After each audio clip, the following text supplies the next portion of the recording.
Good morning and welcome back to the channel.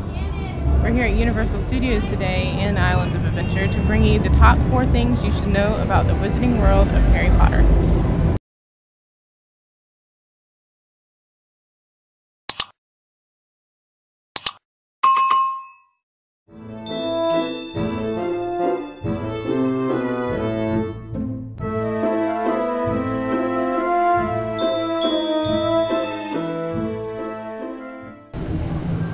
The fourth thing we think everyone should know about the Wizarding World of Harry Potter is that there's 2 sections of it, one located in Islands of Adventure and one located in Universal Studios.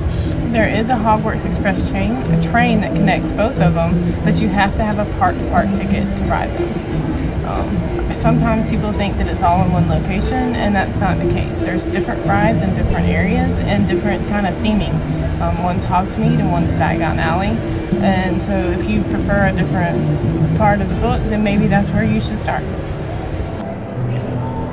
So number 3 on our list is to make sure you try any of the Wizarding drinks that they have found around both locations. Here in Diagon Alley, you have the Popping Pot behind us. You can get drinks from Leaky Cauldron and also the Fountain of Fair Fortune.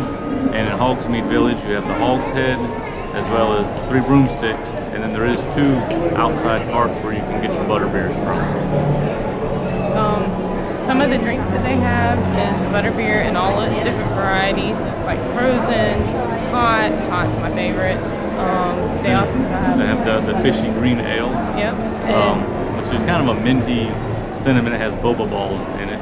There's also Otter's fizzy orange juice as well. I really like that one too. Yeah. That's probably the most mild of all of them.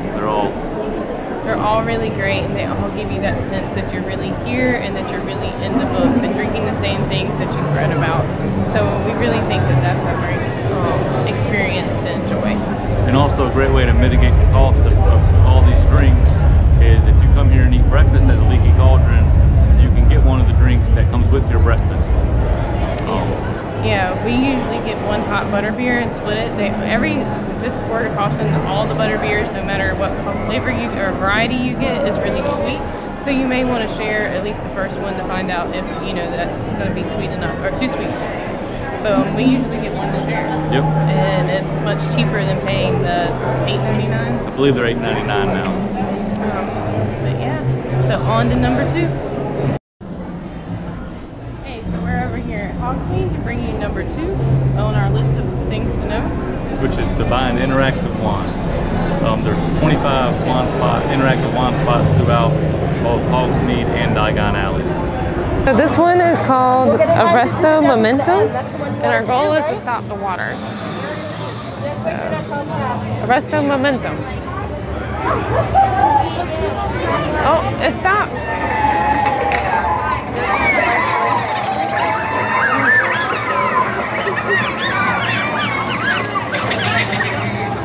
I think that this is one of the most important aspects to enjoy the Wizarding World aspects completely, so you can feel like you're part of the movie. They are $55, so if you're trying to save money, you can just buy 1 and let the whole family share.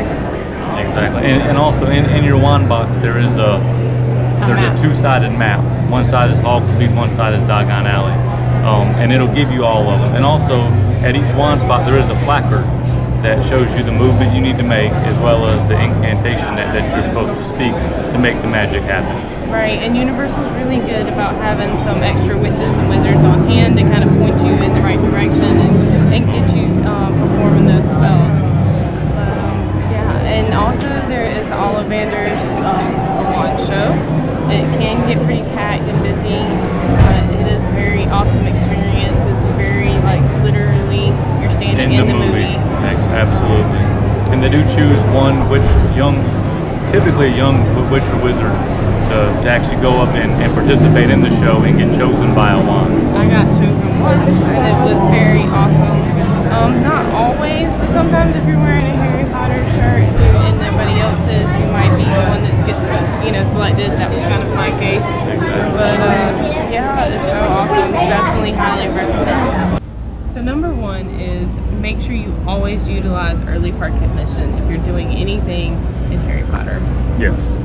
Both Wizarding Worlds open up with early park admission. Sometimes not on the same day. They will alternate. Yeah, so whenever it is at Islands of Adventure or it's at Universal Studios, the Wizarding World is what's going to be open.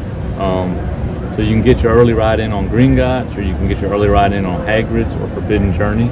Or if there's a special photo opportunity that you want to do. Or if you just want to enjoy the interactive wand spots with a lot less crowds. Yeah, that's definitely the time to come, because the early park admission is only accessible to certain hotels and also to certain pass holder levels. So the crowds are greatly reduced. I know it will look like a lot whenever you're first entering the park. Not everybody will have early park admission, and they'll be held off to the side. And once you get in there and everybody spaces out, it really helps. Yes, it really does. Now, you do want to get here early for early park admission. Right. Sounds really kind of counterintuitive, but you want to be here about 30 minutes before early park admission starts. At least, if it's a busy weekday. Now, if it's the off season, you know, 30 minutes is okay. Yeah, but you might be able to stroll in, but in July, June, pretty much the summer months, Christmas break, the busy times, you need to be here early for early park admission. But, and also getting breakfast. Yes. I mean, if you don't want to do the wand spots or the rides, but you really want to eat at Three Broomsticks or at the Leaky Cauldron, I highly recommend coming in here early. Yes. It will be the best time you've saved in the Wizarding World of Harry Potter. Alright, well, we certainly hope that you've enjoyed this video and that you found it useful. Please hit that like button below. And please subscribe for future content like this. And leave any future suggestions for us or a tip that you found useful.